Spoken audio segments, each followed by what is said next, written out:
Salut à tous, j'espère que vous allez bien, c'est Romain et on se retrouve aujourd'hui pour débriefer la nouvelle défaite au Parc des Princes 0-1 contre les Lillois, bravo à eux. Et concernant les Parisiens, eh bien il y a beaucoup de choses à dire. On va revenir sur tout ça dans cette vidéo, mais avant de commencer, je voulais juste vous prévenir du cadre un peu spécial. Le son est peut-être moins bien que d'habitude, je m'en excuse, mais à l'inverse, la caméra et la qualité image sont sûrement meilleures. Alors, je suis pas chez moi, je suis en plein déménagement. À la base, je voulais pas forcément faire de débrief de ce match, mais il y a tellement de choses à dire que je me suis dit, tu vas allumer la caméra, tu vas faire une vidéo, et il y a tellement de trucs à dire sur lesquels on peut revenir que je vais sûrement en oublier. Je m'en excuse, n'hésitez pas, si vous avez ciblé des oublis de ma part dans la vidéo, à utiliser l'espace commentaire pour le débat et pour ouvrir tous les dossiers possibles et imaginables autour de ce PSG qui nous use psychologiquement, mentalement. C'est très difficile de supporter le PSG cette saison. Tout simplement, on a l'impression on va finir par croire que ce ne sont pas Lille, Lyon, Monaco qui font de très grosses saisons et prestations contre nous, mais bien les Parisiens qui refusent ce titre de champion de France, qui n'en ont pas envie, qui n'en veulent pas. Je ne sais pas ce qui se passe. Il y a des choses à changer. Pochettino n'est plus tout blanc dans l'histoire. Et ce soir, j'ai envie de commencer par le bon début de match. Parce que le PSG dominait, le PSG jouait haut, récupérait haut aussi, à l'image d'Idrissa Gueye qui a récupéré 3 ou 4 ballons vraiment dans le dernier tiers du terrain, de la moitié de terrain lilloise. Donc ça, c'est très important. On récérait haut. L'animation, il y a 2-3 petites choses sur lesquelles on va revenir, mais en début de match, ça combinait bien dans les 1 contre 1 surtout, ça s'est aussi joué dans les 1 contre 1, Mbappé, Di Maria qui réussissaient à passer. Bon, en même temps, c'est vrai que Lille, il y avait des joueurs inexpérimentés sur le terrain. Des occasions, le ciseau de Neymar. Bref, un début de match qui est plutôt bien contrôlé, et Lille qui, à la récupération de balles, soignait pas forcément ses sorties de balles. Et il n'y a rien de péjoratif dans ce que je dis, puisqu'il cherchait plus le jeu long, il cherchait Jonathan David, voilà, pour ensuite jouer les seconds ballons et se retrouver face au jeu, péter les rideaux parisiens, puisqu'on sait tous que c'est très facile de les casser. Ce soir, il y avait un problème, mais qui était énorme au milieu de terrain, un déficit assez énorme, déjà un déficit de nombre, parce que des fois, la poche d'espace était assez incroyable, c'était démentiel. Et puis avec ballon, c'est vrai que parfois on a vu Idrissa Gueye un peu trop esselé. On peut reprocher à Paredes, qui ce soir fait pas un bon match, de se mettre en rampe de lancement aux côtés des deux centraux. C'est très bien, d'accord. Alors au PSG, si on prend les phases de relance, on va commencer par Navas, c'est son défaut. Son jeu au pied n'est pas forcément très bon. C'est vrai que contre le Bayern, mercredi, il ne va pas falloir qu'il balance n'importe comment. Mais devant, Kimpembe, ça prend des risques. Kimpembe, ça a pris en maturité. Maintenant, les risques, ils sont mesurés. C'est vrai que balle au pied, techniquement, il est bon. Il arrive à faire remonter les ballons, chercher des joueurs entre les lignes. Marquinhos, pareil, qualité de relance qui se caractérise par des ballons, pieds en rupture et tout ça. Donc, est-ce que Paredes a vraiment besoin d'aller se placer entre les deux centraux au détriment d'Idrissa Gueye qui, il y a des séquences où vous le voyez, entouré de 6 Lillois, tu peux rien faire, tu peux pas le chercher. Et du coup, toi-même, en fait, les Lillois nous sautaient leur milieu de terrain volontairement, c'était leur plan de jeu. Nous, c'était malgré nous. On était obligés de sauter notre milieu de terrain parce qu'Idrissa Gueye était trop esselé, il ne pouvait pas proposer. Parce que devant, il y avait une désorganisation. C'est vrai qu'au niveau du 4-2-3-1, est-ce que c'est le 4-2-3-1 de Pochettino? Je pense pas. Je pense que c'est plus une question d'animation. Neymar, positionné en numéro 10 sur le papier, on n'a pas trop compris son rôle et son positionnement surtout. Mbappé dans le 4-2-3-1, je le vois plus à droite qu'à gauche. Je ne sais pas trop pourquoi. Peut-être parce qu'à la Coupe du Monde, dans le 4-2-3-1 de l'équipe de France, il était plus à droite. Et Di Maria. Alors Di Maria, ce soir, son match est infâme. Et au-delà de Di Maria, j'aimerais élargir les deux là, Di Maria et Neymar sur le terrain. Ça n'a jamais eu de sens tactiquement. Et ça, c'est le premier choix fort. Alors, je vous spoil la vidéo qui va sortir sûrement lundi soir. Mais contre le Bayern mercredi, jamais il faut titulariser Neymar et Di Maria ensemble.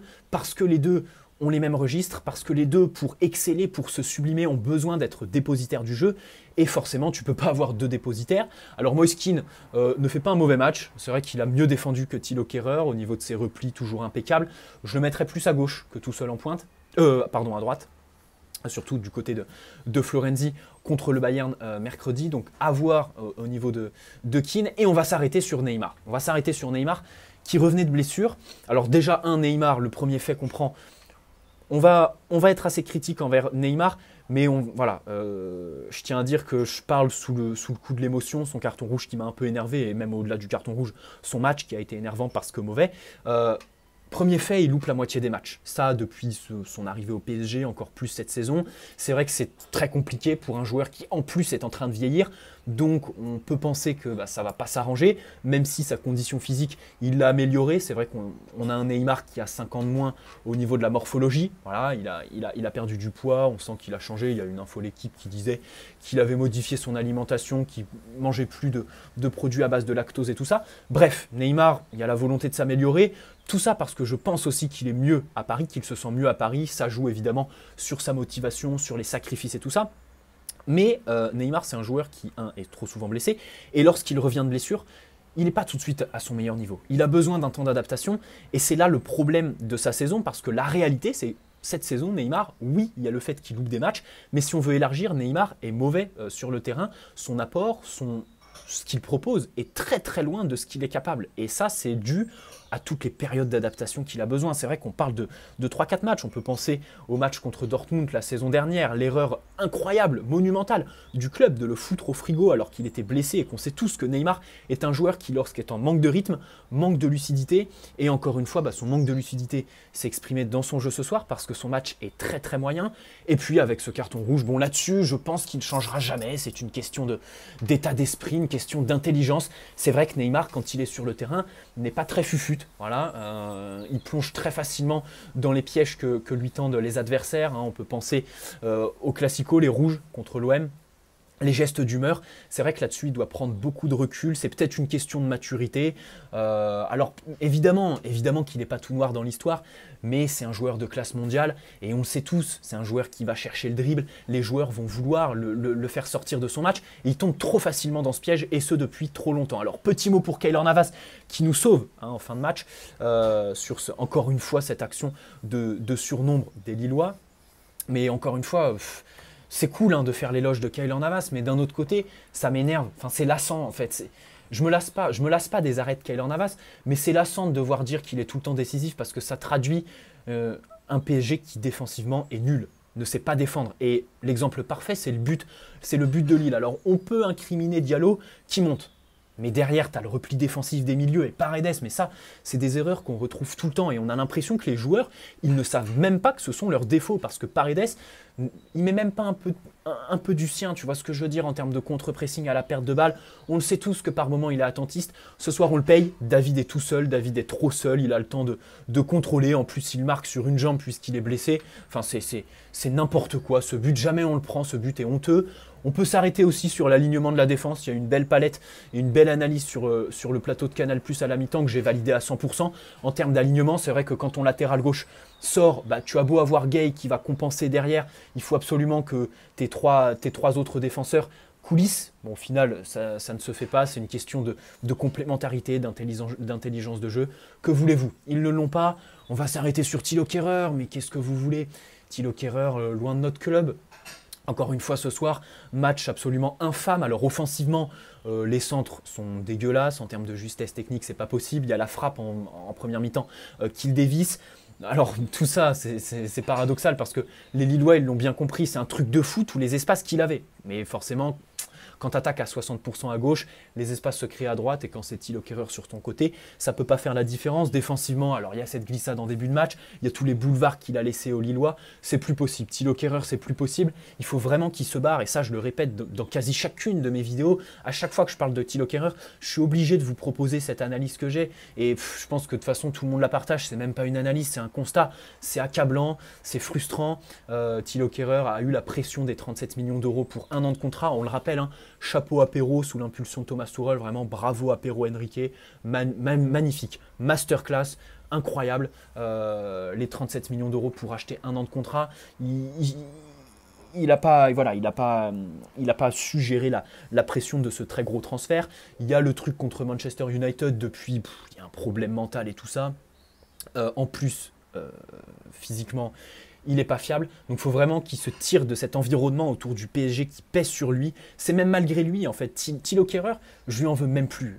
Quand je regarde les matchs, évidemment que, comme 80% des gens qui regardent cette vidéo, je l'insulte de tous les noms. Voilà, j'ai envie de le démonter, tout simplement.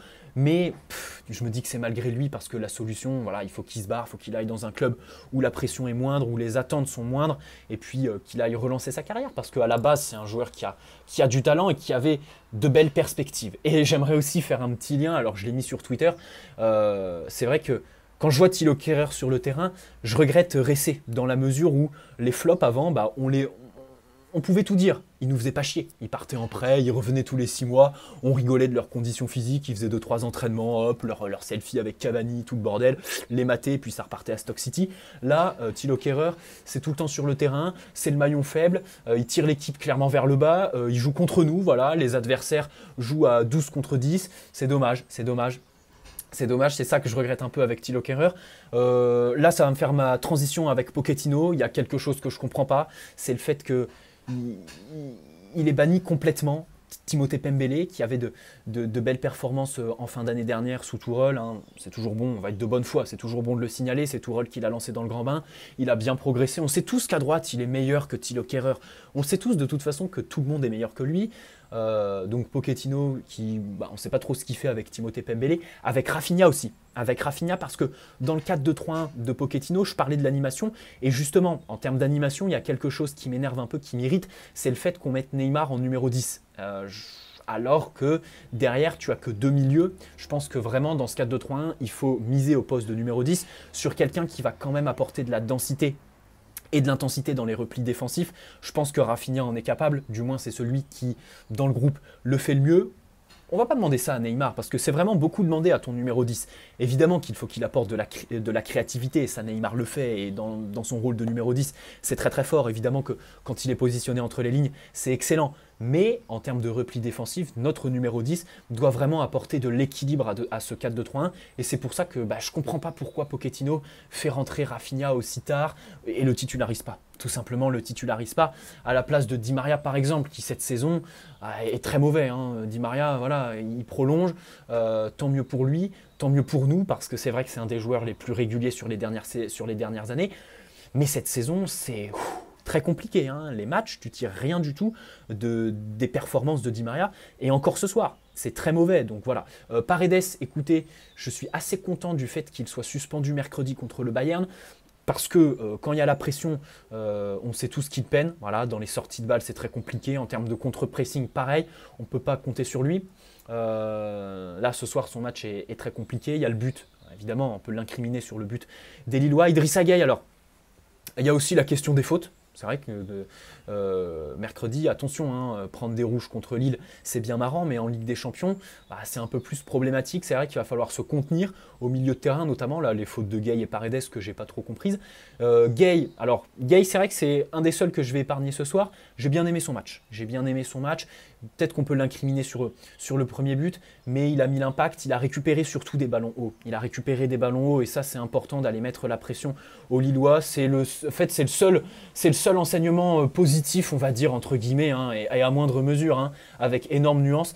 Avant le match contre le Bayern, on a un milieu de terrain qui a récupéré des ballons assez hauts, qui a réussi à aller mettre l'impact dans la moitié de terrain adverse. Ça fait plaisir. Abdou Diallo, écoutez, encore une fois, ce soir, son match, bon, j'ai bien aimé. C'est vrai que sur le premier but, on peut l'incriminer, mais je ne pense pas que ce soit le premier fautif. Voilà, j'ai envie de le défendre, Abdou Diallo, et il n'y a même pas une perte d'objectivité chez moi. Je pense sincèrement que, au-delà du fait que je l'aime beaucoup, c'est un super gars, très bon état d'esprit, et un très bon latéral gauche qui, évidemment, sera et doit être titulaire mercredi contre le Bayern.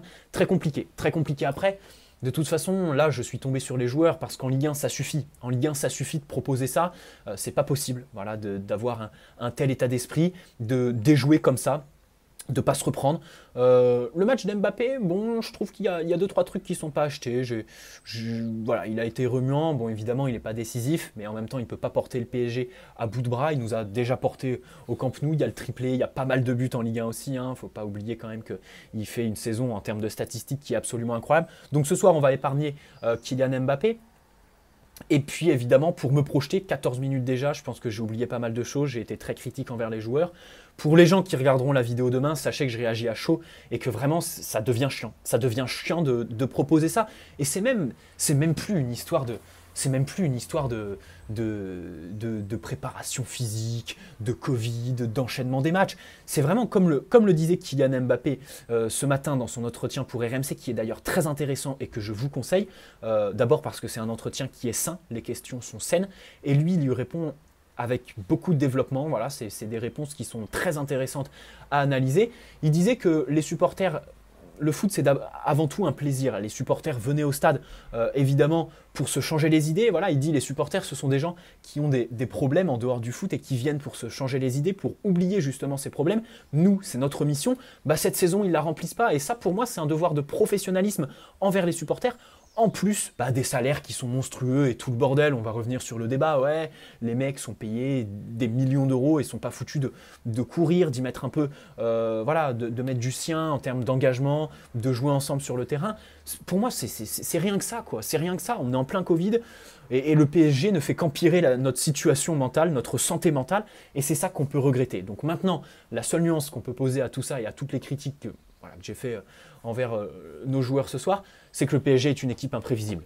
Qui aurait pu prédire un contenu aussi dégueulasse ce soir après le match à Lyon il y a 15 jours? Parce que c'est vrai qu'il y a 15 jours, le PSG a rappelé encore une fois que si on joue, on est champion. Si on joue, voilà, personne ne nous atteint et on a 15-20 points d'avance comme d'habitude. Le problème, c'est que cette année, on peut s'en prendre qu'à nous-mêmes et aux prestations qu'on livre et les points qu'on laisse au Parc des Princes notamment. Voilà. Qui aurait pu prédire que ce soir, le PSG allait proposer un contenu aussi dégueulasse? Comme qui aurait pu prédire ce 4-1 au Camp Nou. Le PSG est une équipe très imprévisible. C'est Pierre Fanfan, l'agent d'Nkunku notamment, qui disait cette semaine que le PSG était l'équipe la plus imprévisible d'Europe. Et je suis à 100% d'accord avec ça. Et c'est ce qui me donne de l'optimisme à 100%. C'est ce qui me donne envie d'y croire à 100% contre le Bayern. Le PSG est une équipe qui est imprévisible, donc on va y croire, on va être derrière eux évidemment, même si ce soir, voilà, il faut s'arrêter là, il faut se remettre en question. Là, je parlais évidemment pour la Ligue 1, les prestations de Neymar, au-delà des blessures. C'est vrai que cette année, la réalité, c'est qu'il propose quelque chose qui est très loin du génie qu'il est, et ça, c'est une réalité, c'est un fait. En termes de statistiques aussi, il est très loin de d'habitude. Kerrer, évidemment, loin de mon club. On défend comme des bites, ça voilà, c'est bien connu. L'animation, alors, je cracherai pas sur le 4-2-3-1 de Pochettino, même si je pense qu'un retour au 4-3-3 nous ferait pas de mal. Je cracherai plus sur son animation. Le coaching éventuellement, mais c'est vrai que sur le banc, il n'y avait pas grand monde ce soir. Et c'est pour ça que mercredi, attention, voilà, Di Maria, pourquoi pas en joker de luxe, sachant qu'avec Neymar sur le terrain, ça ne fonctionne pas. Bref, j'espère que cette petite vidéo vous aura plu, que le son était bon. La caméra, je crois que voilà, vous allez vous réjouir de la caméra. Elle est très bonne, j'utilise mon téléphone, voilà. Je l'ai mis en résolution 4K et je crois que ça a plutôt bien réussi. Là, je suis content de me regarder et de me voir avec de la très bonne qualité. Ça me fait plaisir pour vous, voilà. N'hésitez pas à poser un like si cette vidéo vous a plu, évidemment, ouvrir les débats dans l'espace commentaire et puis vous abonner si ce n'est pas déjà fait. Sachez que d'abord, très bon courage à vous tous pour le confinement. Personnellement, là, voilà, je suis à Biarritz, mais je vais redescendre chez moi. Je vais faire une partie du confinement à Biarritz à la mer. Et surtout, je vais charbonner les vidéos YouTube. Il y a plein de vidéos qui arrivent. Demain, une vidéo sur Serge Aurier. C'est peut-être pas le bon timing, mais elle était prête depuis longtemps. Demain, j'avais un petit trou, donc je me suis dit, allez hop, tu vas la caler demain. Lundi, vidéo, voilà, quel 11 à aligner contre le Bayern. Et mardi matin, pour pouvoir optimiser un peu, parce que si je poste mardi à 18 h, la vidéo sera effective que 24 heures, parce qu'il faut savoir que les vidéos que je poste aux abords des gros matchs, une fois que le match est joué, elles font plus aucune statistique, elles servent plus à rien, donc il faut vraiment que je les poste le plus tôt possible. Donc lundi 18 h, vidéo quel 11 aligné contre le Bayern, et mardi 11 h, les clés tactiques pour une victoire contre les Bavarois à Munich mercredi, tous derrière le PSG, qui encore une fois ce soir nous a bien irrités, nous a bien énervés. Très bonne soirée à tous. Allez Paris, ciao!